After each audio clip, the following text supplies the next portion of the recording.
그죠? 학원마다 진도가 틀려서. 자, 법제 21조 휴업 및 폐업의 신고. 조문 읽어드립니다. 휴업 및 폐업의 신고 제1항. 기업공사는 3월을 초과하는 휴업, 3월을 초과하는 휴업의 밑줄이에요. 중개사무소에 개설 등록 후 업무를 개시하지 아니하는 경우를 포함한다. 이와 같다. 폐업 또는 휴업한 중개업을 재개하고자 하는 때는 하고자 하는 때 밑줄이에요. 등록관청에 그 사실을 신고해야 한다. 휴업기간을 변경하고자 하는 때에도 또한 같다. 다음 2항 내려갑니다. 제1항 규정이야 휴업은 6월을 초과할 수 없다. 휴업은 6월을 초과할 수 없다의 밑줄이에요.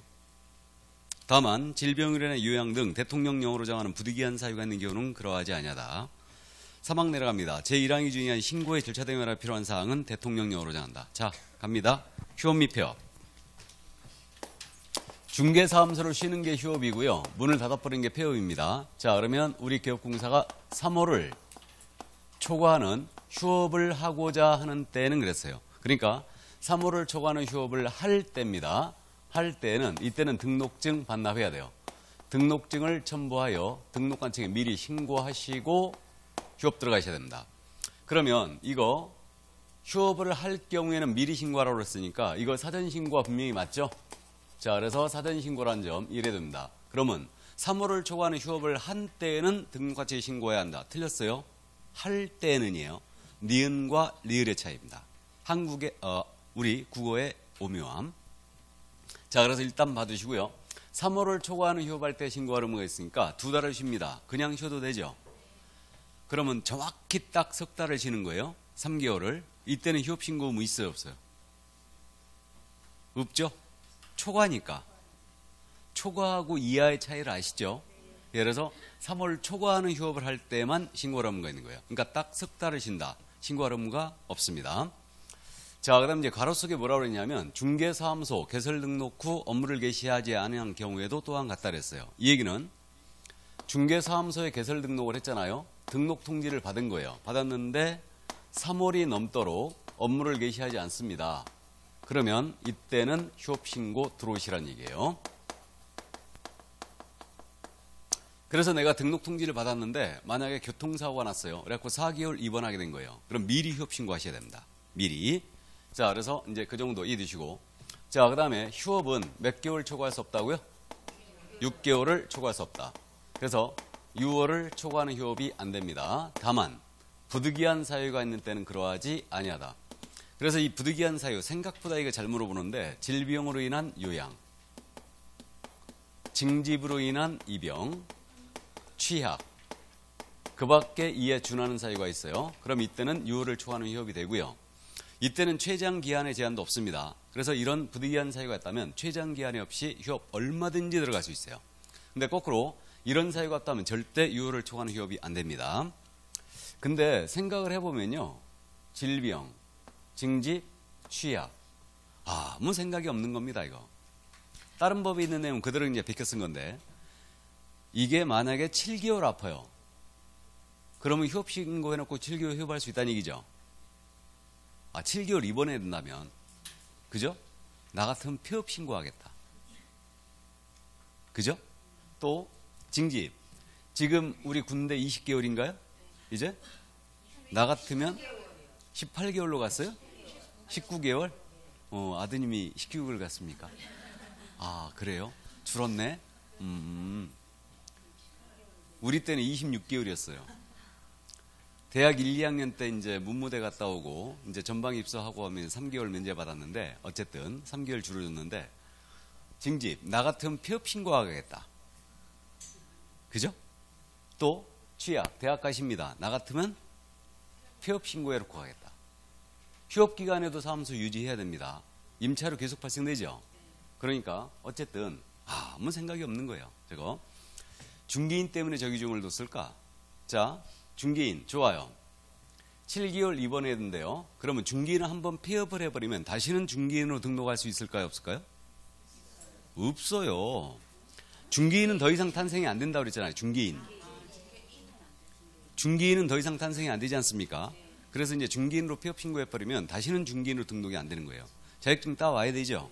그래야 등록을 할 수 있어요. 그러니까 중개인 때문에 질병 좋아요. 근데 중개인이 군대 갈 일 있다 없다? 없어요. 중개인 마지막 탄생이 1989년도 12월 말이었잖아요.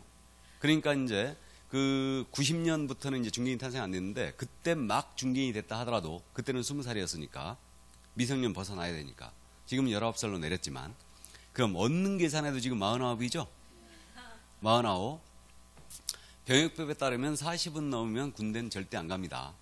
감옥은 갈지언정. 이거.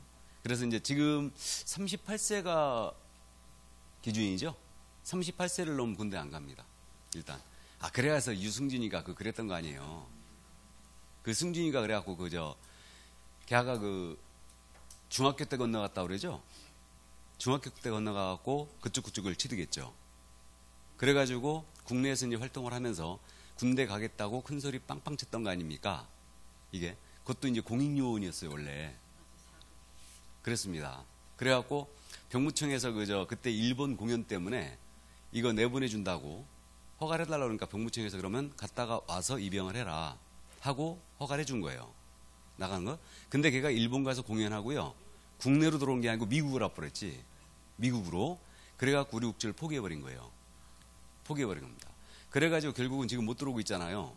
그 약속을 안 지켰기 때문에. 그래서 이제 그렇게 했는데 걔가 38세가 됐잖아요. 지금 40살 넘었잖아요. 38세가 되면서 그거 F4 비자라면서요, 그거. F4 비자. 잘 아시네? 공부해야지. 그런 걸 보고 있으면 못해. 그 F4 비자라고 제가 들었는데 이 F4 비자가 뭐냐면 우리 그 해외 동포 있죠? 우리나라 국적을 가졌던 적이 있는 국민은 해외 동포예요. 해외 동포입니다. 해외 동포에 대해서는 우리 대한민국이 보호할 의무가 있어요. 그러면 제가 저 비자를 신청하는 거예요, 지금. 유승준이가 국내 여행 올 수 있을 것 같아, 없을 것 같아요? 여행으로는 들어올 수 있죠. 여행으로는 들어올 수 있어요. 근데 저 비자를 달라는 거예요, 지금. 그러니까 질이 안 좋은 게 38세까지는 아무 얘기를 안 했어. 근데 면접 판정을 딱 받으니까 38세 넘으면서 전화했다는 거 아니에요? 병무청에다가. 이거. 그래가지고 이제 자기 면제가 됐다는 건 이제 확실히 이제 알아봤고, 그리고 이 비자를 신청한 거지. 그러니까 병무청에서 거절했잖아요. 거절했어요. 못 들어온다. 그러니까 저 F4 비자는 내국인과 똑같이 대접을 해요. 단 군대는 안 가는 거지. 그러니까 세금도 중국은 세금을 중국에서 활동하면 중국에서도 세금 내고 미국에서도 낸다며. 그렇게 돼 있다며요. 근데 우리는 그렇지 않다면서요. 우리 쪽에서 내면 미국에서는 안 낸다면서요. 그러니까 일로 올라오라는 거야. 계속 여기서. 그러니까 저 비자를 갖고 들어오면 국내에서 다 할 수 있는 거지. 내국인과 거의 동일한 대접을 받으니까. 그러니까 이게 아주 저기가 안 좋은 거죠. 그래서 못 들어오게 하는 거예요.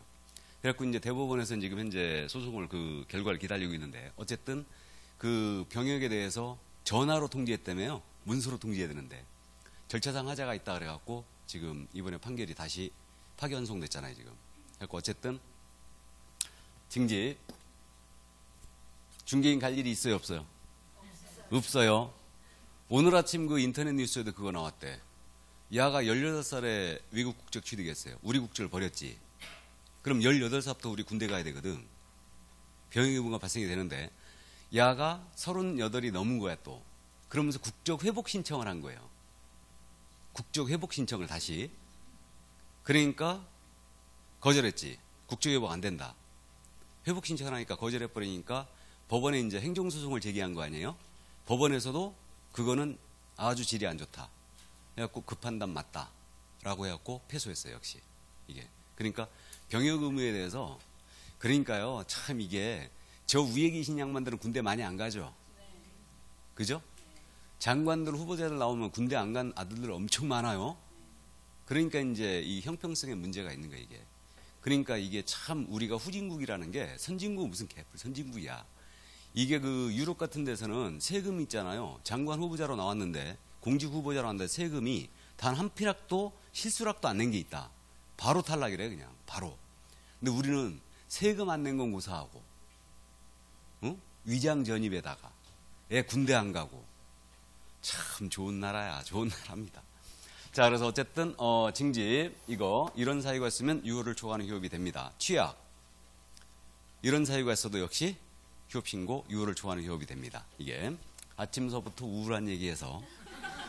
자, 그래서 이제 유월을 초과하는 휴업이 이제 원칙적으로 안 되고요. 다만 부득이한 사유가 있으면 가능하다. 이 정도 이해하시고, 다음 휴업 기간을 변경하고자 합니다. 그럼 휴업 기간 변경할 수 있거든요. 중간에. 그럼 이것도 미리 신고하셔야 돼요. 그럼 예를 들어 4개월 쉬겠다고 휴업 신고 들어갔습니다. 근데 놀아보니까 너무 좋았다는 얘기죠. 한 달 더 놀아야 되겠어요. 그럼 휴업 기간이 만료되기 전에 이거 미리 기간 변경 신고 들어오라는 얘기죠. 이 얘기입니다. 자, 그 다음에 휴업한 중개업을 재개하고자 합니다. 그럼 재개 신고 들어오셔야 돼요. 이것도 미리 들어오셔야 돼요. 그러면 재개 신고는 주의할 점이요. 휴업 기간이 만료되어 업무를 재개한다. 이때는 재개 신고 안 해도 되느냐? 이때도 해야 됩니다. 그래서 해야 되고, 왜 그러냐면 휴업 신고할 때 등록증 반납해버렸죠. 이거 반환받아야 되죠. 그렇기 때문에 요거 재개 신고 있잖아요. 이거는 휴업 기간이 만료돼도 해야 됩니다. 그렇기 때문에 재개 신고를 받은 등록관청은 반납받은 등록증을 즉시 반환하게 돼 있어요. 즉시. 자, 여기서 이제 잠시 즉시와 지체 없이 차이를 짚고 가야 되죠. 즉시와 지체 없이 차이. 즉시가 빠르겠어요? 지체 없이가 빠르겠어요? 즉시가 빠릅니다. 즉시는 몇 글자? 두 글자. 지체 없이는 네 글자. 그러니까 즉시가 빨라요. 진짜입니다, 이거. 그래서 이제 민원사무 처리 규정에 따르면요. 즉시는 처리 시간이 3, 4시간이에요. 근데 지체 없이는 되는 대로 빨리라고 돼 있어요. 되는 대로 빨리. 그래서 이제 우리가 행정기관에 업무 보러 갔을 때 3시간 넘잖아요, 오후 3시간 넘으면요. 우리가 뭘 받아야 된다. 뭐 필증 같은 걸 받아야 된다 그러면 다음날 오라고 그래요. 지체 없이로 처리돼 있으면. 근데 즉시로 돼 있잖아요. 줘야 돼, 그냥. 줘야 됩니다. 그래서 어쨌든 즉시, 지체 없이 그 차이가 있고요. 근데 사실 뭐 본문에서 즉시냐 지체 없이냐 이거는 크게 신경 쓸 필요가 없습니다. 시험에서 만약에 중개 업무에 재개 신고받은 등록관청은 반납받은 등록증을 지체 없이 반환한다 이렇게 내가지고 틀렸다고 냈잖아 이거를. 그럼 제가 책임질 테니까 시험지 쫙 찢어버리고 오세요. 이거는 그렇게 바꿔낼 일 없다는 얘기죠. 그러니까 날짜로 저걸 바꿔내니까 나중에 이제 날짜는 우리가 통째로 다 암기 들어간다고 그랬습니다. 그래서 7일, 10일 같은 건 다 암기 들어가요. 전부 다. 그러니까 이제 날짜로 바꿔낼 거니까 걱정 마시고 시험지만 찢으셔야 되는 겁니다. 시험지만. 자, 그 다음에 이제 폐업이에요. 문을 닫는 거예요. 그럼 중개업 문을 닫아버립니다. 그럼 이것도 기업공사가 중개업을 폐업할 경우에는 이때도 등록증 반납이에요. 등록증을 첨부하여 등록관청에 미리 신고하시고 문 닫으셔야 돼요. 그러면 이것도 사전신고란 얘기죠. 그래서 휴업신고는 모두 사전신고예요. 자, 그래서 이때도 등록증 반납이다. 이거. 자, 그럼 나머지 이제 기타 사항입니다. 휴폐업 사항은 사무소가 없어지거나 쉬는 문제이기 때문에 이거는 협회, 공유사협회 다음 달 하십니까 모두 통보하게 돼 있고요. 그 다음에 분사무소로 휴폐업 들어갈 수 있어요. 분사무소별로 휴폐업이 가능하다. 이거는 이제 큰 의미는 없는데 전에는 이게 없을 땐 그런 문제가 생겼어요. 법인은 주된 사무소가 있고 분사무소들이 있지 않습니까? 그래서 주된 사무소 휴업해버리면은 분사무소 모두 휴업이냐 이 문제가 있었어요. 이걸 명문으로 해결했죠. 그래서 주된 사무소가 휴업 들어가도록 분사무소는 영업 계속할 수 있죠. 그래서 이제 분사무소별로 휴업이 가능해요. 근데 뭐 이런 거는 시험에 낼 일이 없는데 주된 사무소가 폐업해버리면요. 분사무소 영업 못할 걸로 일단 이해하고 있어요. 이거는 근데 주된 사무소가 휴업했다 하여 분사무소 영업 못하느냐 그건 아니란 얘기예요. 그래서 폐업은 약간 다르게 보고 있는데 어쨌든 근데 분사무소만 폐업할 수 있을까요 없을까요? 있겠죠. 그래서 이건 가능하고요. 그 다음에 나중에 이 부분도 이제 정리를 우리가 확실히 하고 가야 되는데 전자문서로 할 수 있느냐 이 부분.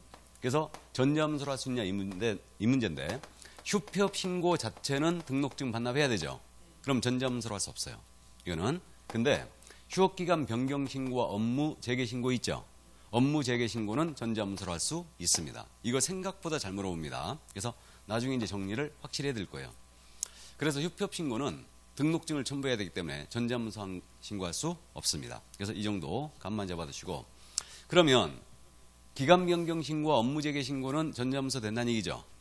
그러면 재개 신고를 만약에 팩스로 했어요. 등록관청에 팩스로 밀었습니다. 업무 재개하겠다. 등록증 반환 받아야 되죠. 어떻게 받아야 된다?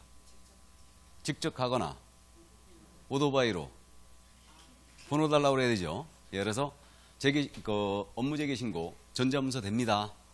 자, 그래서 그 정도 이해만 해두시고요. 자, 그럼 휴폐업 신고 다 봤어요. 다 봤고, 그러면 중개업 파트 이제 끝났죠? 그럼 쭉 넘어갑니다. 넘어가서 개업공사 등의 의무와 책임을 들어갑니다. 156조.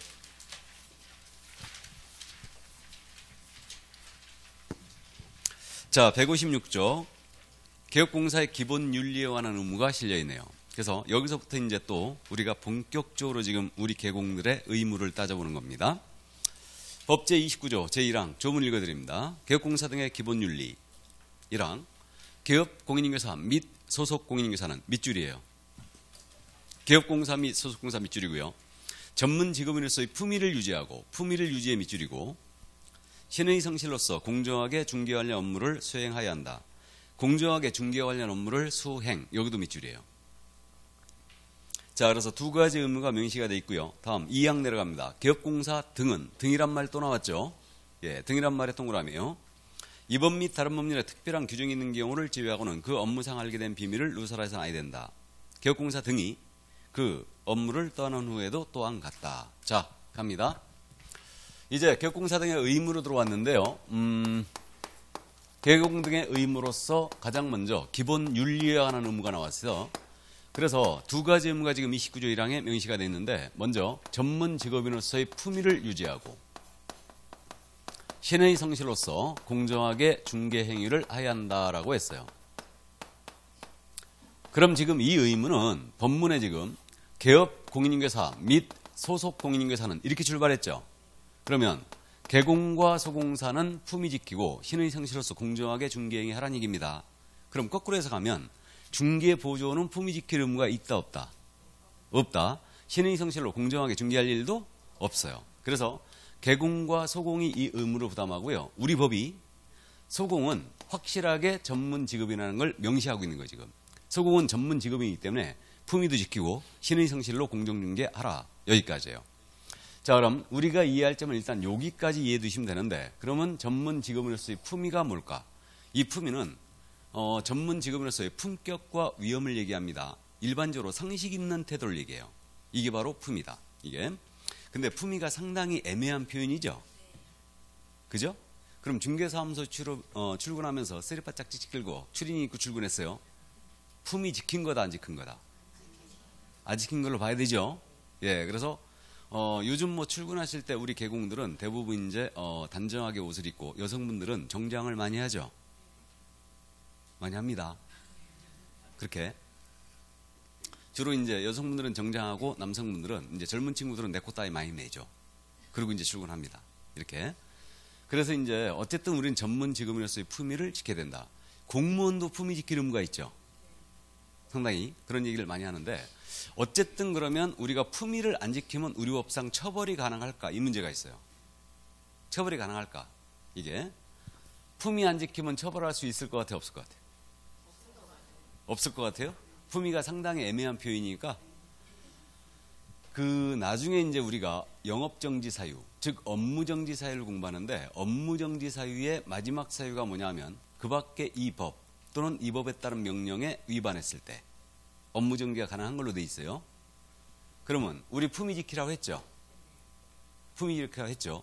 그럼 품위를 안 지키면 이론적으로 업무정지가 가능할 것이다. 지금 현재 우리 법에는 명문으로 품위를 안 지켰을 때 업무정지 가능하냐? 이 부분 이제 해석상 우리가 그 밖에 이 법 위반을 적용해서 업무정지 가능하다라고 해석을 하고 있는데 중개업법 시절 있죠. 중개업법 시절은 명문으로 있었어요. 품위 안 지키면 업무정지 처분을 하겠다. 이거를 명문이 있었습니다. 그러니까 지금 현재도 그 밖에 이 법 위반으로 업무정지 가능할 걸로 보여요. 그럼 실무적으로 품위 유지 의무 위반으로 처벌된 예가 있을까? 거의 그 예를 찾아보기가 힘들어요. 힘든데 그런 건 있었어요. 중개사무소에 도박을 하다가 도박죄로 개공이 처벌을 받은 거예요. 도박죄로 벌금 받았어요. 그럼 도박죄로 벌금 받으면 이거 우리 법상 결격입니까? 아닙니까? 도박죄로 벌금 받으면 우리 법상 결격이 아니에요. 자, 결격사유. 물론 이제 기억하시면 참 좋은데 결격사유에서 우리가 공부한 적이 있어요. 지지난주에 공인중개사법 위반 벌금 받아야지 결격이었죠. 얼마 이상? 300만 원 이상. 그러니까 도박죄 위반 벌금은 결격이 아니에요. 그래가지고 이 등록관청에서 이 사실을 알았어요. 개공이 중개사무소에서 도박을 하다 걸려갖고 도박죄로 벌금을 냈다는 사실을 알게 된 거예요. 그래갖고 등록관청이 뭔가 조금 찜찜한 거예요. 그러니까 이제 국토부에다 물어봤지. 그때 당시에 건설교통부 질의를 한 거예요. 그 등록관청 담당 공무원이 질의를 했습니다. 그러자 국토부에서 뭐라고 답변했느냐. 그거 품위 안 지킨 거 아니냐. 그럼 뭐란 얘기예요? 품위유지 위반으로 업무정지라는 얘기죠. 그거 때릴 수 있다는 얘기죠. 그러니까 그런 사례는 있었어요. 이게 근데 실질적으로 이제 품위가 상당히 애매한 표현이기 때문에 이걸로 이제 처벌이 가능할까? 조금 이론적으로는 가능한데 실무적으로는 거의 그럴 일이 없을 걸로 보여요. 근데 국토부 유권 해석 같은 거 보면요, 품위 얘기 엄청 많이 합니다. 개업공사는 품위 유지 의무가 있기 때문에 이를 위반해서는 안 된다. 이런 얘기 엄청 많이 해요. 이거. 자, 그래서 어쨌든 품위를 지키란 이제 요건 소공사에도 그런 의미가 있죠, 지금. 이게. 근데 중개보조는 품위 지킬 의무는 없어요. 일단. 그럼 중개보조는 쓰레파차 끌고 출근해도 되네? 그죠? 그럼 중개보조는 우리 법상 의무는 없지만 사장님한테 잘리겠죠? 예, 일단. 자, 그 다음에 이제 신의 성실로 공정하게 중개활동을 하라 했어요. 그러면 신의 성실 원칙이 우리 법에도 명문이 있다는 얘기예요. 그럼 민법에도 여러분들이 이제 신의 성실 원칙을 공부합니다. 권리의 행사와 의무의 이행은 신의조차 성실하게 하여야 한다. 그럼 신의 성실이라는 것은 상대방의 신뢰를 저버리지 말아라. 그 뜻이죠. 그래서 공정하게 중개활동을 하라 이거예요. 이른바 뒤통수 치지 말고 공정중개활동을 해주라는 얘기입니다. 그래서 이 의무가 명문으로 지금 현재 소공사에도 부여가 되어 있는 거예요. 자, 그럼 여기서 잠시 이제 참고. 갑의 개업공사는 A였어요. 을의 개업공사는 B였습니다. 둘이 협력을 하여 계약을 성사시킵니다. 공동중개의 전형적인 모습이죠, 이거. 이거 공동중개의 전형적인 모습이에요. 그럼 A는 갑에 대하여 자신의 의뢰이니까 당연히 신의 성실 의무 있겠죠. 그러면 이 A는 을에 대하여는 신의 성실로 공정중개할 의무가 없겠는가? 이 문제예요, 지금. 있을 것 같아요, 없을 것 같아요? 자신의 의뢰인은 아니죠. 근데 자신의 의뢰인과 거래하게 되는 이 상대방에 대하여도 이 A는 신의 성실 의무가 있다는 게 우리 판례예요. 이게 또 B 역시 자신의 의뢰인인 을에 대하여 신의 성실로 공정중개해 줘야 되죠. 하지만 자신 간의 위탁관계 없잖아요. B는 갑에 대하여 신의 성실 의무 역시 있다 없다? 있다. 이렇게 돼요. 그럼 이렇게 되는 겁니다. 둘이 공동중개했다가 을이 손해 입은 거예요. 그러면 A가 을에 대하여 손해배상 책임 지겠어요, 안 지겠어요? 예? 그래서 이게 논란이 이제 손해배상 책임을 지게 됩니다. 그 근거가 뭐냐가 논란이 있었어요. 근데 우리 대법원이 그렇게 해석했다는 얘기죠. A는 을과는 위탁관계는 없지만 신의 성실 의무가 있다는 얘기죠. 그를 위반하여 손해 입혔으므로 A는 B와 함께 연대하여 을에게 손해배상 책임이 있다라고 판단한 거예요. 이게. 그래서 우리가 일단 기억할 점은 공동중개할 때 자신과의 위탁관계 없는 이 을에 대하여 신의 성실로서 공정하게 중개활동을 해야 한다. 기억해 두세요. 자, 그래서 이제 신의 성실은 공정중개예요. 여기까지 이해해 두시고요. 자, 이제 그 157쪽으로 넘어가서 우리 29조 1항에 명문의 규정은 없었지만 판례상의 선량한 관리자의 주의무라고 나와 있죠. 자, 보겠습니다. 그럼 이제 우리는 명문의 규정은 없지만 선량한 관리자의 주의무라는 게 있어요. 이걸 줄여서 선관주의 의무라고 불러요. 선량한 관리자의 주의 의무. 이걸 줄여서 선관주의 의무라고 부른다. 그러면 선관주의라는 것은 뭐냐면 선관주의라는 것은 통상의 주의력을 가지고 업무를 수행해라. 바로 이 얘기예요. 그래서 일단은 선관주의는 통상의 주의력이라고 이해를 해둡니다. 통상의 주의력. 그러면 선관주의의 정확한 의미는 뭐냐면 그거예요. 구체적인 상황에서 자기가 속한 그룹에 보통 평균인들이 지녀야 되는 주의력. 이걸 선관주의라고 그래요. 그러면 개업공사로서의 선관주의라는 것은 사람에 따라서 주의력이 높은 사람이 있고 높지 않은 사람이 있겠죠. 그런 건 따지지 않고 개업공인 사람은 지녀야 될 통상의 주의력. 이걸 가지고 업무 수행하라는 얘기예요. 그럼 운전자의 선관주의력 그러면은 운전자로서 그 평균인들이 지녀야 될 주의력. 이것이 운전자의 선관주의예요. 그래서 일단 개념은 그렇고요. 그냥 통상의 주의력이라고 이해를 해둡니다. 이게. 그러면 선관주의가 우리 개공한테 인정이 되고 있어요. 이거는 명문의 규정이 있는 게 아니고 판례와 학설에 의하여 인정된 의무예요. 그래서 선관주의를 통상적으로 위반하게 되면 손해배상 책임으로 연결되거든요. 그래서 이제 판례가 왜 우리 개혁공사에게 선관주의 의무가 있다고 인정을 했을까? 그 이유는 이제 용어의 정의 다음 순환서부터 이 부분을 잠깐 제가 더 언급을 할 텐데 용어의 정의에서 이 부분 설명 안 하고 그냥 넘어왔어요. 우리 판례가요. 우리 부동산 중개계약 있죠? 부동산 중개는 민법상 계약 중에 위임과 유사하다는 게 우리 판례가 취하는 태도예요. 민법상 계약 중에 위임과 유사하다. 그럼 여러분들은 민법편에서 계약편에서 위임이 시험범위 안 들어가 있죠? 안 들어가 있는데 요 위임이라는 것은 여러분들 이제 많이 들어봤어요. 동사무소 가서 인감명 따달라고 시킵니다. 위임계약 맞죠? 또 변호사 사무실 가서 소송 맡깁니다. 법무사 사무실 가서 등기 맡겨요. 이거 전부 다 위임계약 맞죠? 위임계약 맞아요. 그러면 위임계약은 그겁니다. 민법상 타인에게 사무의 처리를 맡기고 그 타인이 승낙을 함으로써 체결되는 계약이에요. 이게 위임이에요. 그러니까 결론적으로 위임은 사무처리 계약이라는 얘기죠? 이 얘기예요. 그럼 부동산 중개라는 것은 이거 부동산을 팔아달라고 중개 의뢰하고 있는 거 아니에요. 그러니까 물건의 판매를 위탁하고 있는 거예요. 그렇기 때문에 중개가 위임과 아주 유사합니다. 이게 그러면 위임에 있어서 타인의 사무를 처리하는 자를 뭐라고 하냐면 수임이라고 그래요. 수임인. 그러니까 요거 수가 받을 숫자죠 지금. 그러니까 임무를 맡은 자 수임이라 부르고 맡긴 자를 위임이라 불러요. 위임인. 그래서 우리가 위임장 그렇게 부르는 거 아니에요? 자, 그래서 수임이라고 그러고 그럼 이 수임인의 지위와 유사한 자가 우리 중개에 있어서는 누구예요? 개요? 공인중개사죠. 이자는 사무 처리하는 자고 개공은 물건의 판매를 하고 있는 자죠 지금. 중개를 하고 있는 자예요. 그래서 둘이 지위가 유사합니다. 그럼 수임인은 민법상 어떤 주의를 가지고 사무 처리해야 되느냐? 이자는 바로 선관주의를 가지고 사무 처리할 의무가 있어요. 민법상. 그래서 우리 개혁공사가 선량한 관리자의 주의 의무가 있다는 거죠. 이게 판례의 논리예요.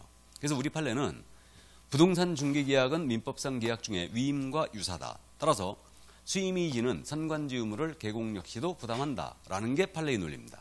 이게 그러면 선관주의 정도가 어디까지냐? 제가 이건 통상의 주력이다 이렇게 이제 말씀드렸는데 구체적인 사례를 가지고 여러분한테 말씀드리면 좀 더 이해가 될 거예요. 그럼 예를 들어서 갑이라는 자가 우리 개혁공사 A를 찾아왔어요. A를 찾아와서 이거 내 아파트거든? 팔아달라고 중개 의뢰합니다. 그러면 우리가 이제 아직 이거 조사 확인에 대한 부분은 공부 안 했지만 이 A는 당연히 이 갑이 이 아파트의 진정한 소유자인지 확인해야 되죠. 그러니까 소유자 확인 방법에 있어서 선관주의 정도가 정확하게 나타나죠. 이게 그러면 이자가 소유자인지 여부를 어떻게 확인하면 되느냐? 일단 등기사항 증명서 떼봐야 되죠. 등기부 열어봐야 됩니다. 떼봐야 되고 이자가 소유자인 갑이라고 주장하니까 이자에게 신분증 달라게 되죠. 그러니까 주민등록증이라든가 운전면허증이라든가 여권을 달라게 해야 됩니다. 그래서 이제 그 신분증을 확인해야 돼요. 이거를 그랬더니 둘이 일치합니다. 그럼 이자가 진정 소유자다라고 인식하면 되느냐? 이거는 우리 판례가 어떤 태도를 취하고 있냐면 이건 기본이다. 누구나 하는 기본이다. 그러니까 등기부와 주민증만으로 확인했어요. 기본이고 개공은 선관주의 의무가 있기 때문에 여기까지 하는 것은 선관주의를 다한 것이라 볼 수 없다라고 했어요. 그러니까 우리 개공은 전문 직업이기 때문에 이자가 알지 못하는 자잖아요. 알지 못하는 자인 경우는 권리자라면 누구나 갖고 있는 증서가 있죠. 권리자라면 누구나 갖고 있는 증서가 있어요. 그게 뭐다? 등기 권리증, 등기 필증. 그래서 등기 권리증 이것을 더 확인할 필요가 있으며 나아가 탐문이나 인감증명서 등을 통하여 더 소유자인지 여부를 확인할 필요가 있다라고 하는 게 판례예요. 그럼 결국은 우리가 진정 소유자인지 여부를 확인함에 있어서 등기부와 주민증만으로만 확인했어요. 그럼 이건 선관주의를 다한 것이라 볼 수 없다. 나아가 이자가 알지 못한다면 알지 못하는 자이라면 등기 권리증 확인해야 되고 탐문 등을 통하여 더 조사할 필요가 있다는 얘기죠. 여기까지 해야지 개공의 선관주의라는 것이에요. 그럼 제가 통상의 주의력이 여기겠지만 상당히 높은 주의력이죠. 상당히 높은 주의력이에요. 그래서 만약에 개혁공사가 진정 소유자인지 여부를 확인함에 있어 권리증 확인 안 했다. 그러면 개공한테 과실이 인정되는 거죠. 과실이 있고 이로 말미암아 의뢰인이 만약에 손해를 입었다. 그럼 그 손해배상 책임을 고스란히 뒤집어 쓰게 됩니다. 이거를. 그래서 결국은 이 성관지 의무는 이걸 위반했잖아요. 개공이. 그러면 이래 말미암아 만약에 의뢰인이 손해 입으면 그대로 손해배상 책임으로 연결돼요.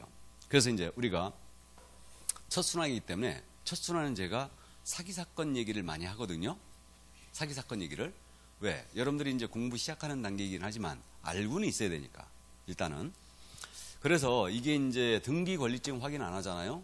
그럼 개업공사에게 거의 70~80%의 과실을 인정해요. 그래가지고 그 피해액을 그대로 배상하게 만듭니다. 이게.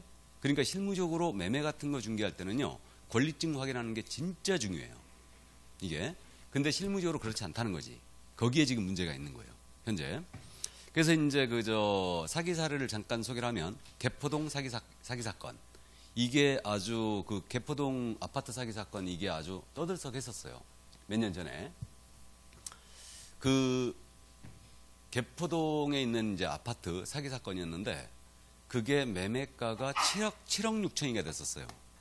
그게 이때 살았으면 진짜 좋을 텐데. 이게 7억 6천이가 됐었는데 그러니까 이제 갑이라는 사람이 내가 이 아파트의 소유자다 하고 A 개공한테 가서 중개 의뢰를 했던 거예요. 이거. 그 다음에 이제 을이란 자가 B 개업공사한테 아파트를 구해달라고 중개 의뢰했던 거죠. 이렇게. 그래가지고 이 B가 물색을 해보니까 이 아파트가 있었던 거예요. 그래가지고 이제 A와 B 사이에 공동중개로서 이 계약을 성사시킵니다. 이거를. 그러면 결국은 이 A는 이거 물건 의뢰받았을 때 이 아파트가 진정한 이 갑의 소유인지 확인했어야 되죠. 그래가지고 일단은 등기부 열어봤어요. 그 다음에 신분증, 주민등록증을 달라하여 확인을 했죠. 이거를 두 가지를 확인했어요. 그리고 이 주민증을 실무적으로 있잖아요. 우리 인터넷 물건을 사더라도 성명 넣고 주민번호 넣으면 이게 일치 여부가 뜨죠. 둘이 일치 여부가. 우리도 행정안전부에서 지금 현재 이걸 다 조회를 해줘요. ARS도 확인도 되고요. 그 다음에 우리가 이제 공동망을 이용하는데 나중에 이제 실무해 보신 분 아시는데 공동망 보게 되면은 우측의 상단에 주민증 확인, 진위 확인 딱 누르면 글로 딱 연결돼요. 그래갖고 이름 넣고 주민번호 딱 넣으면 딱 나와버립니다. 딱 나오는데 거기까지 확인을 했어요. 일치했습니다. 그리고 이제 물어봤지. 여기 직접 거주하고 있느냐 아니면 이거 세를 놨느냐 라고 했더니 갑이 세를 놨대요. 그래갖고 임차인은 병이래. 임차인은 병이고 그 다음에 현재 조건이 그럼 어떻게 되느냐 물어봤겠죠. 보증금 얼마고 월세 얼마고 계약기간 언제까지냐 물어봤을 거예요. 그래가지고 이제 물어봤어요. 그리고 이제 임차인 전화번호 달라고 해갖고 확인했던 거죠. 그래갖고 이제 A가 그 아파트를 찾아갔어요. 찾아갔고 병을 만난 거지. 병을 만나갖고 이제 조건을 물어봤더니 갑이 얘기했던 거와 모두 일치가 됐어요. 다. 그래가지고 이제 둘이 계약이 성사가 됐고 당일 그러면 7억 6천이니까 계약금이 10% 통상 가니까 7,600이겠죠. 그래갖고 계약 당일에 500만 원이 일단 현금으로 지급이 됐어요. 갑에게 지급이 됐고 그다음 이제 다음 날 갑의 계좌로다가 7,100만 원이죠. 7,100만 원. 7,100만 원이 이제 송금이 됐어요. 송금이 됐습니다. 그러고 나서 이제 중도금이 있었어요. 이 사건에서. 중도금이 있었는데 중도금이 3억 2천인가 됐을 거예요. 중도금이. 그래갖고 이제 중도금이 3억 2천인가 됐었는데 그럼 중도금 이제 지급 시기에 B가 A한테 연락했겠죠. 야, 중도금 어떻게 할까? 그랬더니 이제 A가 또 갑한테 물어봤겠죠. 중도금 어떻게 할까요? 라고 했더니 전에 그 계좌 있지 않느냐. 글로 송금을 해라 그런 거예요. 송금을 해라. 그래가지고 3억 2천이 역시 갑의 계좌로 송금이 됐습니다. 그럼 토탈 약 4억 정도가 송금됐죠 지금. 4억 정도가 지급이 된 거예요. 그러고 나서 이제 잔금이 남았지 않습니까? 잔금 지급 시기가 이제 다가오니까 다시 이제 A가 갑한테 연락했겠죠. 권리증 갖고 오고 이거 그 다음에 이제 뭐뭐 서류 준비해라 하고 연락을 했는데 이제부터 연락이 안 되는 거지. 이제부터 연락이 안 되는 거예요. 근데 몇 번 연락을 했는데도 안 돼. 그래갖고 아파트를 찾아갔지. 여기를 임차인도 이미 야반도주 했지. 그래갖고 이제 사기임이 직감이 됐어요. 그래갖고 이제 직감이 돼갖고 그 등기부를 열어보면요. 소유자 주소지 있잖아요. 소유자 주소지. 이게 쭉 바뀌었으면은 변경 등기가 돼 있거든. 그래갖고 소유자 주소를 조회했더니 소유자 주소지가 용인시 어디였어요? 물건은 어디 거라고요? 개포동. 서울 개포동인데 소유자가 용인시 어디 주소로 돼 있어요. 그래갖고 여기를 찾아갔지. A가 찾아가갖고 만났는데 갑이라는데 완전히 딴 사람인 거예요. 완전히. 나는 판 적이 없다. 그런 겁니다. 그래갖고 이제 사기임이 밝혀진 거예요. 이게. 그래갖고. 그럼 결국은 요 을은 사억을 날린 거 아니에요, 지금? 그죠? 사억을 날린 겁니다. 그래가지고 이제 이 을이 A, B를 상대로 니들이 중개 잘못했으니까 책임져라 하고 이제 소송을 제기합니다. 이거. 그래갖고 이제 이게 떠들썩하게 된 거예요. 이게. 그럼 여기서 지금 우리 협회에서는 뭐라고 주장했냐면, 협회에서는 왜 협회가 끼어드냐면요. 우리 공제 가입한다고 그랬죠? 공제에서 물어내라. 협회를 상대로 이제 청구할 거 아니에요. 그러니까 이제 협회에서 주장은 개공은 할 일을 다 했다. 일단. 이거 등기부와 주민증 확인했고, 그 다음에 실무적으로 처음에 권리증 확인 못한다. 못하고 잔금시 확인하려고 했다. 이거는. 그리고 이제 주민증 진위 여부도 전부 다 체크했고, 그 다음에 임대차 관계도 직접 찾아서 다 확인했고, 그러니까 실무적으로 움직이는 말을 사실 A는 다 한 거예요. 실무적으로 그렇게 하거든, 지금. 다 한 겁니다. 그래가지고 항변했는데 우리 법원은 그걸 받아들이지 않았어요. 가장 첫 번째 큰 실수 뭐예요? 등기권리증. 계약 단계 돈 들어가기 전에 확인했어야 된다. 등기권리증을. 그러니까 등기권리증을 확인 안 했으므로 이거 개업공사에게 70%의 과실을 인정했어요. 70%. 그럼 70% 책임져라 이 얘기예요. 이 얘기입니다. 그럼 2억 8천 물어주라는 얘기죠. 그래갖고 2억 8천을 지급하라. 을한테 이렇게 됐습니다. 그럼 나머지 1억 2천원 누가 책임지는 거예요? 30%는 을이 책임져요. 본인. 너도 이자가 진정 소유자인지 확인을 했어야 된다. 그러니까 사기 사건이 터졌을 때 개공이 100% 다 그 책임을 지는 거 아니에요. 보통 7, 80% 과실 인정하고 있고요. 나머지 20, 30%는 피해자인 을, 당사자가 져요. 그게 판례에 거의 일관된 경향이에요. 이게. 그래서 결국은 이제 이 사건에서 결국은 권리증 확인 안 했기 때문에 결국은 사기를 당한 거예요. 이게 그러니까 뭔 얘기냐면 이 갑이 제시한 주민증 위조된 거죠. 위조된 거예요. 그러니까 요즘 주민증 위조는 초등학생도 한답니다. 이거. 그러니까 주민증 위조는 아무것도 아니란 얘기죠. 이거는. 그래서 결국은 권리증은 근데 위조를 잘 못해요. 그럼 권리증 보신 분은 아시겠지만 권리증에는 이거 보안번호가 들어가 있죠? 전자 태그 들어가 있어요. 이거에. 그러니까 이건 위조를 잘 못해요. 권리증. 그러니까 이걸 꼭 확인하라고 이제 판례에 일관된 경향이에요. 권리증 확인 안 했잖아요. 그럼 무조건 7, 80% 인정해버립니다. 과세를. 바로 지급 책임져라 하고 이렇게. 근데 실무적으로 손님한테 계약할 때 권리증 갖고 오세요. 그런 말 할 수 있느냐? 해야 돼, 안 해? 해야 되죠. 그러니까 이게 뭔 문제냐면 A가 이 일을 FM대로 하는 사람이에요. 그러면 FM대로 하는 사람이면은 이 사람은 분명히 계약 단계에서 갖고 오라 했을 거예요.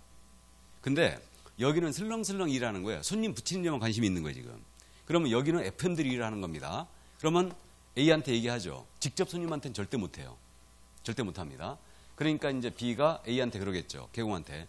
우리 권리증 보장한다, 손님이. 갖고 오라 해라. 그러면 여기다 전달하면 이 사람이 갑한테 그래야 되죠. 얘기도 안 한다니까. 눈치 보고. 이거.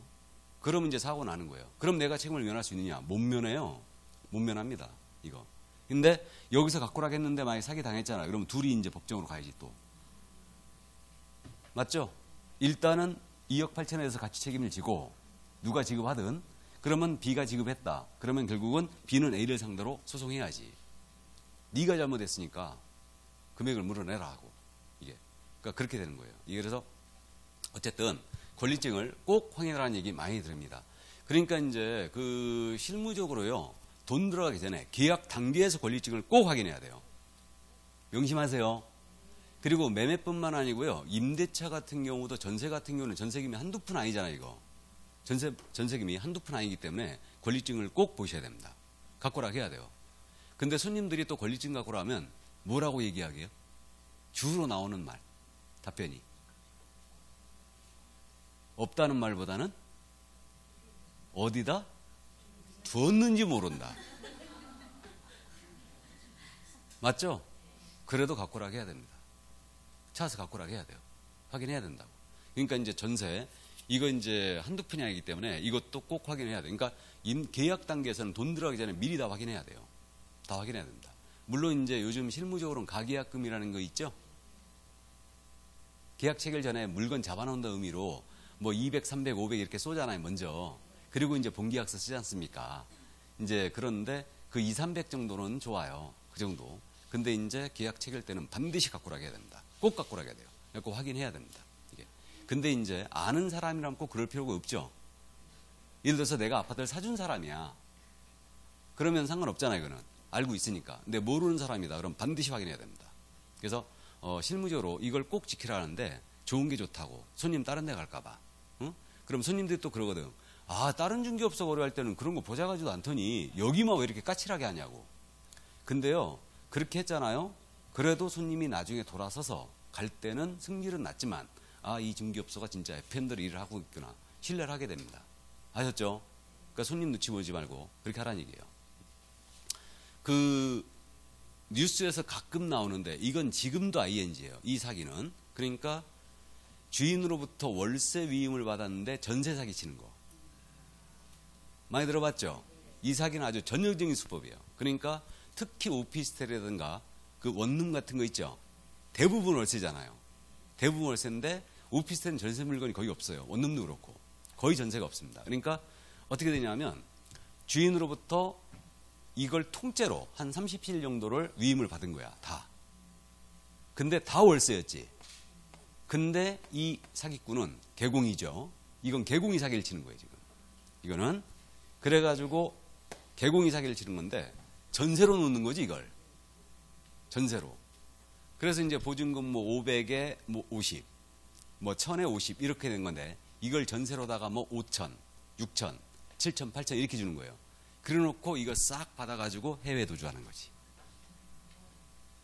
뭔 말인지 아셔요? 이게 전형적인 수법이에요, 이거는. 전형적인 수법입니다. 그럼 결국은 손님 입장에서는요, 내가 돈이 좀 있어. 근데 오피스텔은 써야 되겠어. 근데 월세 대부분이잖아요? 전세 물건이 거의 없거든. 그러니까 전세라고 하면 바로 돈 쏴버려요, 그냥. 그러면 이제 받고서 자기가 2, 3개월 동안 세를 놔야 될 거 아니야, 다.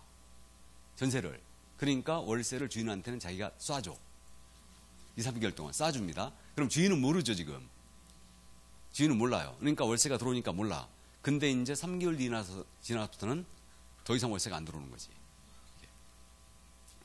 제 후배 하나는요, 사무실 열어놓고 사기친 개공도 봤어요. 사기범이.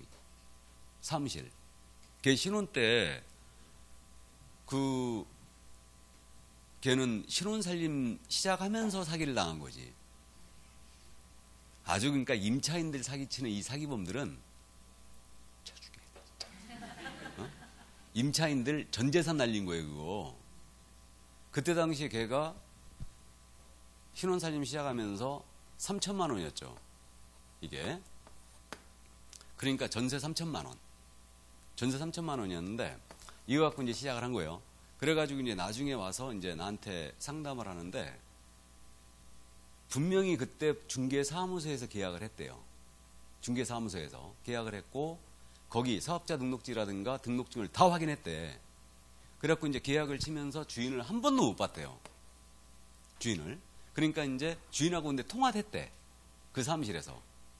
주인이 안 나오고 나한테 위임했다 그래갖고 개공이 이제 대신 찍은 거죠, 도장을. 대신 찍은 건데 그래갖고 주인하고 그럼 통화 한번 하자 해갖고 통화까지 했대요. 근데 통화한 사람도 사기범인 거지. 여기 임차인은 공범이었어요. 사기 공범이었습니다. 이 병. 임차인이 병이었다고 그랬죠? 그러니까 병하고 사기 공범이었어요. 갑하고는. 그러니까 그 사기 공범이 있는 거지. 그래가지고 결국 그 사람과 통화했는데 이제 살고 있는데 한 3개월 정도 지났는데 주인이라는 분이 찾아왔대. 이 후배 집에. 그래가지고 왜 월세를 안 내냐고 그렇게 찾아왔다는 거예요. 그래가지고 뭔 얘기냐, 나는 전세로 들어갔는데 이거. 그랬더니 아니다, 나는 월세 냈다. 그래갖고 그 중개사무소를 찾아갔는데 중개사무소 이미 도주를 하고 없는 거지. 없는 거예요.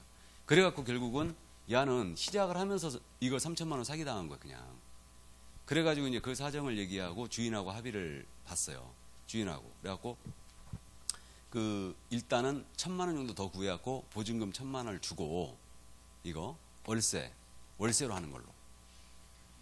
이거. 그래갖고 계속 사는 걸로. 그래가지고 얘는 시작하면서부터 그런 우여곡절을 겪더니 애가 나중에 속색이고 그래갖고 아무튼 아주 어려웠습니다. 그러니까 임차인들 사기치는 사기범들은 정말 있는 사람한테 사기치는 건 그래도 나아.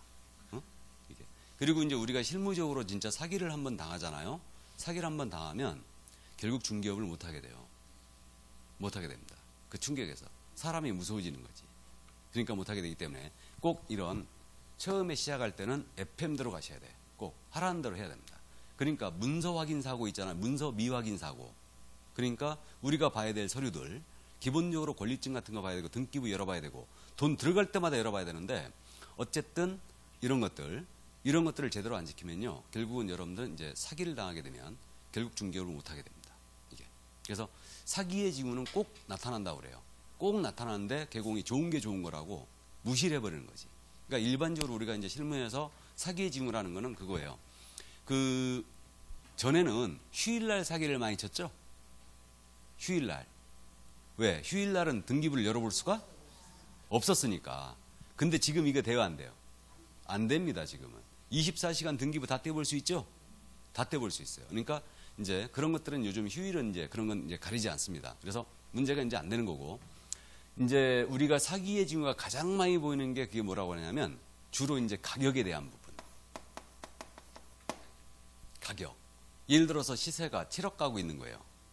근데 내가 해외 이민을 간데 갑자기 6억 5천 팔아달래. 이거를. 그러면 시세가 7억짜리인데 6억 5천에 팔아달래. 그럼 개공이 돈 줘버린다니까. 계약금 줘버려요 그냥. 바로 줘버립니다. 바로 줘버리고 얼마에 팔아? 뭔 7억에 팔아. 얼른 팔아야 되죠? 6억 8천에. 맞잖아요. 그럼 3천만 원 바로 남는 거 아니에요. 그리고 매도인한테는 이게 매수인이 말이에요. 갑자기 자기 명의로 하면 안 된다 그래갖고 바꾼다고. 사실은 지가 했으면서. 그리고 얼른 손님 찾는 거예요, 매수인. 뭔 얘기 아셔요? 뭔 뜻인지 아시죠? 우리가 중개사무소 열어놓는 이유가 그거 아니에요. 싼 물건들을 잡아야 될 거 아니에요. 다. 그래서 열어놓는 건데.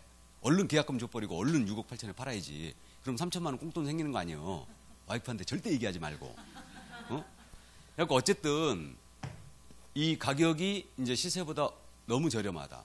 대부분 하는 거짓말이 해외 이주 가서 지방에 갑자기 발령나서 이런 거짓말들. 그럼 의심해야 돼요. 의심해야 됩니다.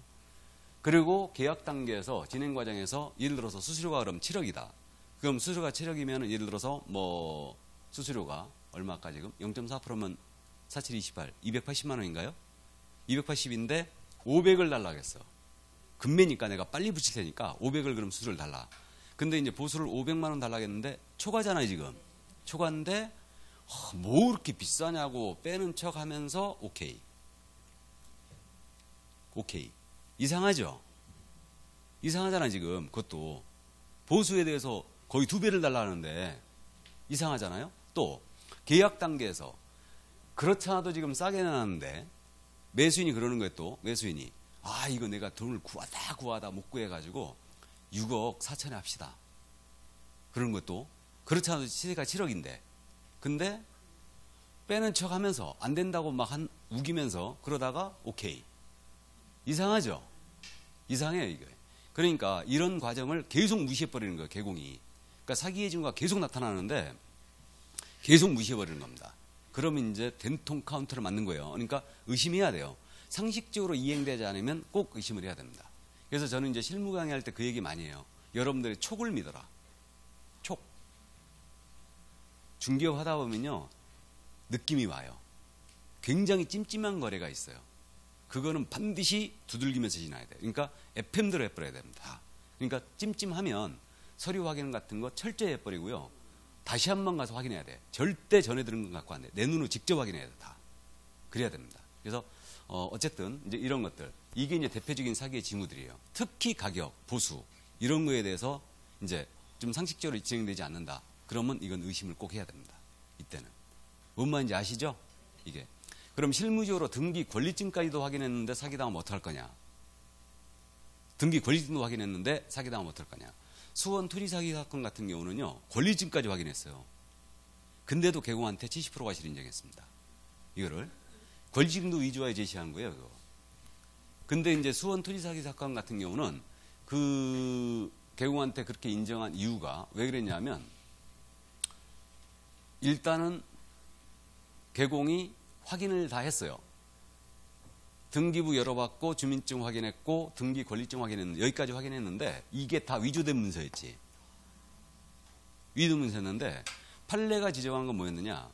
그때 당시 이제 계약을 하면서 그 사기범이요, 마스크를 쓰고 온 거예요. 모자를 쓰고 마스크를 쓰고 온 거예요. 근데 계약 단계에서 얼굴을 못 본 거예요, 결국은.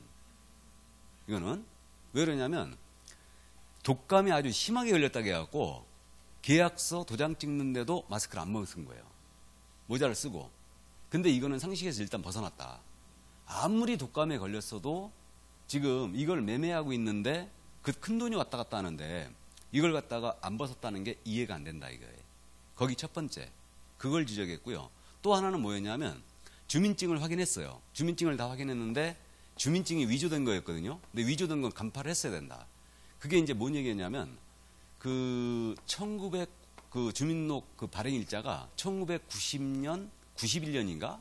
이렇게 돼 있는데 영통구청장 이렇게 돼 있는 거예요. 이게 수원시 영통구청장 이렇게 돼 있는데 91년도에 영통구가 없었다는 거지. 이게 없었다는 거지. 그러니까 이거를 알아봤어야 된다. 위조된 주민증이라는 걸. 그걸 지적했어요. 그러니까 그 두 가지를 가지고 개공한테 70%가 실인정했습니다. 그래갖고 배상해라 하고 판결이 나온 거예요. 이게. 그래서 이제 어쨌든 이런 것들. 그다음에 이 개포동 사기 사건에서도요, 사기범이 돈을 어떻게 찾아갔는지 아십니까? 통장 송금했잖아요, 지금. 그럼 이제 통장 송금하면 우리가 통상 믿잖아요. 통장은 이제 은행에서도 금융실명제가 시행되기 때문에 통장은 함부로 발행 안 해주니까. 근데 은행에서 통장 만드는 거 있잖아요. 아무것도 아니라는 거 아시죠? 여러분도 한번 해보세요. 언니 주민증 가지고 가서 내가 언니 본인이다 하고 제시하면서 통장 만들어달라고 해보세요. 만들어주나? 바로 만들어주지. 제대로 확인도 안 합니다. 이거. 근데 우리가 통장 송금하면 굉장히 신뢰를 많이 하는데 사실은 아니라는 거지. 그것도. 통장 만드는 거 아무것도 아니니까. 그러니까 위조된 주민증 가지고 그 제시해갖고 만들어놔면 그냥 만들어줘요. 그냥. 그러니까 아무것도 아니에요. 그러니까 이 경우도 지금 현재 개포동 사기 사건에서도 7,100만 원을 지금 계약금 7,100만 원을 통장 송금했잖아요. 야가 인출을 어떻게 했느냐. CCTV에 찍혔을 거 아니에요. 그죠? 찍혔는데 모자 눌러 쓰고 마스크 쓰고 전형적인 거 아니에요. 그러니까 얼굴이 결국 안 나타난 거지. 그래갖고 마스크 쓰고 모자 쓰고 인출했는데 3개 지점 돌아다니면서 인출했어요. 한 군데서 한 게 아니고 이게. 그래갖고 7,100 그렇게 했고 그 다음에 중도금 3억 2천 있죠. 이거는요 9개 지점을 돌아다니면서 인출했어요. 9개 지점을. 그러니까 한 은행에서 금액을 너무 많이 인출해버리면 이건 전부 다 기록에 남기죠. 다 남기고 도로락에 VIP 룸으로. 그래갖고 확인하거든. 그러니까 그렇게 하기 싫으니까 9개 지점 돌아다니면서 인출해버린 거지. 나눠서. 이렇게. 당일날 다. 입금, 송금 되자마자 이렇게 하는 거. 그러니까 어쨌든 사기범은 그럼 또 잔금까지 간다 안 간다? 절대 안 가요. 전까지 안 가요. 그러니까 실무적으로 중도금 달라는 거 있죠? 의심해야 돼요. 중도금 달라는 거 의심해야 됩니다. 그러니까 물건 매매를 하는데 내가 저당권을 갚는다 이거. 그러니까 중도금을 달라. 의심을 해. 한 달 내에 잔금을 치르고 했는데 중도금 달래. 갑자기. 그럼 의심해야 돼요. 그것도. 물론 이제 저당 잡혀 있으면 우리는 절대 중도금 못 주게 합니다. 다시 저당 잡혀 있으면 중도금 주게 하면 된다 안 된다? 안 된다. 왜 그래요? 왜 그래? 500원 줘봐요. 저당 잡혀 있으면 중도금 지급 못하게 하는 겁니다. 왜 그러냐면 중도에 사고 날 수 있잖아요. 계약 쳤는데 저당이 실행될 수 있잖아요. 잘못하면. 맞죠? 그러니까 잔금을 이제 당기면서 중도금 못 주게 하죠. 저당이 잡혀 있으면 일단 그렇게 합니다. 그러니까 중도금을 또 과하게 달라. 그러면 그것도 의심해야 돼요. 중도금을 과하게 달라. 이게. 자, 그래서 어쨌든 뭐 이게 또 이제 선관주의무 얘기하다가 사기 사건까지 이제 갔는데 어쨌든 실무적으로는 서류 확인에 대해서는요 우리가 배운 대로 FM대로 꼭 하시는 게 좋습니다. 서류 미확인 사고는요 이건 빼도 박도 못해요. 그래서 반드시 이제 매매든 전세든 권리증 꼭 확인하시고요. 근데 뭐 일하는 거 보면 그래서 이제 요즘 공인중개사들은 자격증 따가지고 이 개업을 하신 분들은 FM대로 해버린다니까. 근데 이제 짬밥이 좀 되신 분들 있잖아요. 좋은 게 좋다고 그냥 간다니까 다. 그러면 공동중개가 굉장히 많은데 저쪽 중개업소 일을 그렇게 해버리면 정말 답답해요. 근데 내가 다 확인해야 돼. 전부 다 확인해야 돼. 내가 책임을 면할 수 없으니까. 아셨죠? 자, 그럼 그 정도 이해하시고 이제 비밀준 서무가 있는데 시간이 많이 흘렀네. 좀 쉬었다 할까요? 예, 좀 쉬었다 하죠.